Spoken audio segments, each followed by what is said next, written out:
ধেমাজি আৰু লখিমপুৰৰ ৰাইজে যদি বৃহৎ নদী বান্ধ নিবিচাৰে তেতিয়াহ'লে বিজেপি দলৰ বিপক্ষে ভোট প্ৰদান কৰিব লাগিব।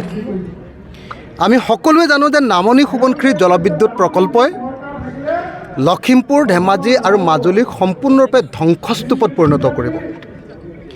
এই কথা 2024 চনৰ আগলৈকে বিজেপি দলেও কৈছিলে আৰু সেই সময়ৰ বিজেপি দলৰ সভাপতি ৰাজনাথ সিং ডাঙৰীয়াই নিজেই গেৰুকামুখলৈ আহি, মই য'ত ইয়াত ৰৈ আছোঁ সেই গেৰুকামুখলৈ আহি নিজেই কৈছিলে যে আমি বৃহৎ নদীবান্ধ ভাঙি দিম, বৃহৎ নদীবান্ধ হ'বলৈ নিদিওঁ, নামনি সোৱণশিৰি জলবিদ্যুৎ প্ৰকল্প হ'বলৈ নিদিওঁ।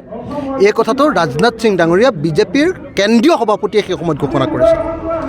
এতিয়া বিজেপিয়ে গুণ্ডাগিৰি কৰি পুলিচ, মিলিটাৰী, CRPF আৰু ব্যক্তিগত গুণ্ডা লগাই আৰু আমাৰ নিচিনা আন্দোলনকাৰীবিলাকক জেললৈ প্ৰদান কৰি এতিয়া নদীবান্ধ নিৰ্মাণৰ কাম অব্যাহত ৰাখিছে। কিন্তু বাৰম্বাৰ সেই নদীবান্ধ ভাগি আছে। কেতিয়াবা কফাৰ ডেম ভাঙিছে, কেতিয়াবা মেইন ডেম ভাঙি গৈছে, চাৰিওফালে কেতিয়াবা আপোনালোকে দেখিছে ডাইভাৰচন টানেলখিনি ভাগিছে। এফালৰ পৰা আমি ভাঙি থকা দেখিবলৈ পাইছোঁ। এইটোৱে প্ৰমাণ কৰিছে যে নামনি সোৱণশিৰি জলবিদ্যুৎ প্ৰকল্প কোনো পধ্যে কেতিয়াও নিৰাপদ নহয়।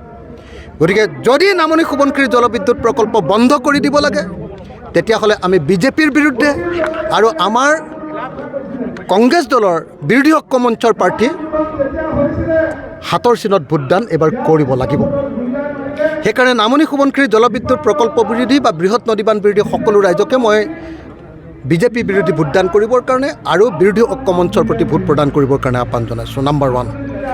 নাম্বাৰ 2, আমি দেখিবলৈ পাইছোঁ যে বিজেপি দলে ব্যাপক ৰূপত কৈছিলে যে খিলঞ্জীয়া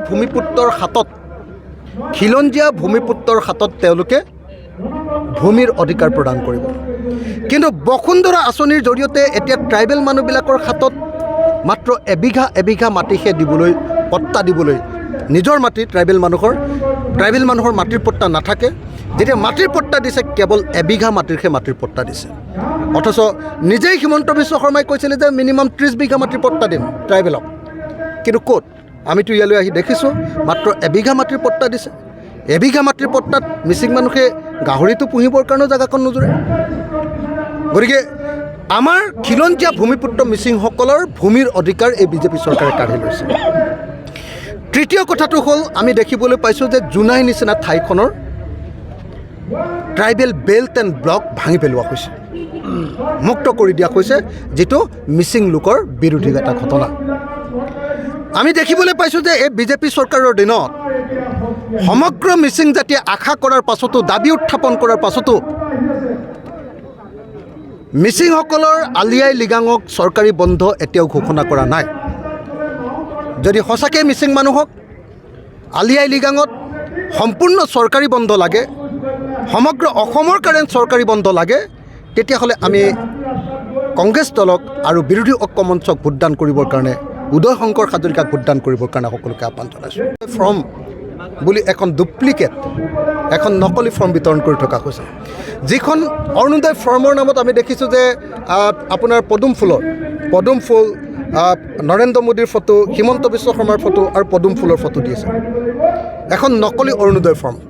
অথচ অসম বিধানসভাত সিদ্ধান্ত লৈছে যে আমি যিমানবিলাক আমাৰ ৰেচন কাৰ্ড থকা মানুহ আছে আমি সকলোকে অৰুণোদয় দিম। গতিকে এনেকুৱা নকলি ফৰ্মৰ পৰা সাৱধান হৈ থাকিবৰ কাৰণে আৰু নকলি অৰুণোদয় ফৰ্ম লৈ কোনেও কেতিয়াও অৰুণোদয় নাপায়।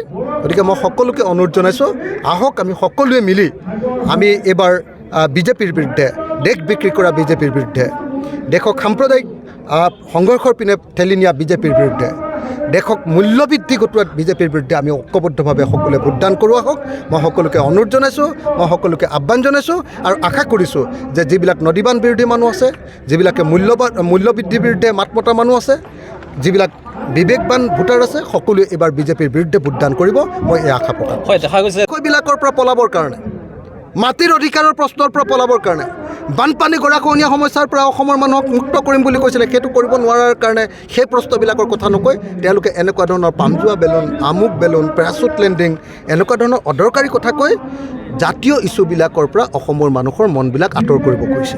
মই ভাবোঁ যে সেইকাৰণে হিমন্ত বিশ্ব শৰ্মা, পীযুষ হাজৰিকা জয়ন্ত মল্লবৰুৱা আৰু অন্যান্য বিজেপি নেতৃবৰ্গৰ এনেকুৱা ধৰণৰ তৰল ফচহু এনেকুৱা কথাবিলাকৰ পৰা আমি সকলোৱে আঁতৰি থাকি এইবাৰ বিজেপিক উচিত শিক্ষা দিবৰ কাৰণে ওলাই আহিব লাগে।